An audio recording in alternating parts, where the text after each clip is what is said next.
Au fil de leurs aventures, les Shadocks ont frôlé l'extinction plusieurs fois. Jusqu'au jour où la terrible Bougrinette décida d'en finir une fois pour toutes avec ces pauvres bêtes.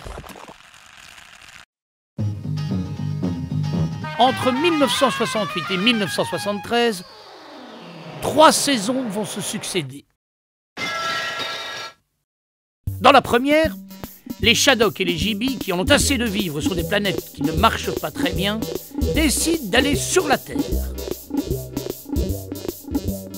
Arrivés tant bien que mal à destination, ils découvrent que la Terre appartient au redoutable insecte Gégène.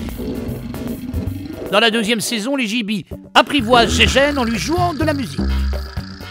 Mais ces pauvres Shadocks, eux, sont obligés de se réfugier sur la Lune. Bien moins confortable que celle de maintenant, il faut dire. Dans la troisième saison, les Shadocks décident de se construire une planète à eux, à partir de rien du tout. Ils créent le jour, la nuit, le ciel, la terre et les animaux à leur image. Mais très vite, ils rencontrent sur leur nouvelle planète des problèmes qui ne sont pas bien différents des nôtres.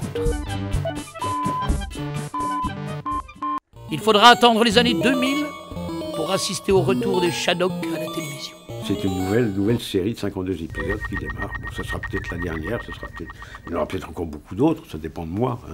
Cette 4e saison, plus sombre que les précédentes, nous parle de mutations génétiques incontrôlées. Ça donnait le Shadok tripède, la pède à poil, de psychodomisation désespérée. Un vent de non-plaisir soufflait sur un triste océan de non-jouissance. Et de Big Bang inversé, appelé aussi Big Blanc en langage Shadok. La fin des Shadocks est arrivée.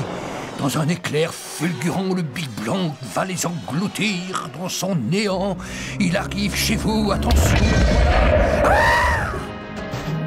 Cette fois, les Shadocks ne s'en sont pas sortis. Oui, c'est bien triste, mais c'est normal. Il l'avait prévu. D'ailleurs, le marin Shadok qui passait par là le disait bien. Ben quoi, la mort, c'est pas dramatique. C'est quand même une expérience intéressante qu'il faut avoir vécue au moins une fois dans sa vie.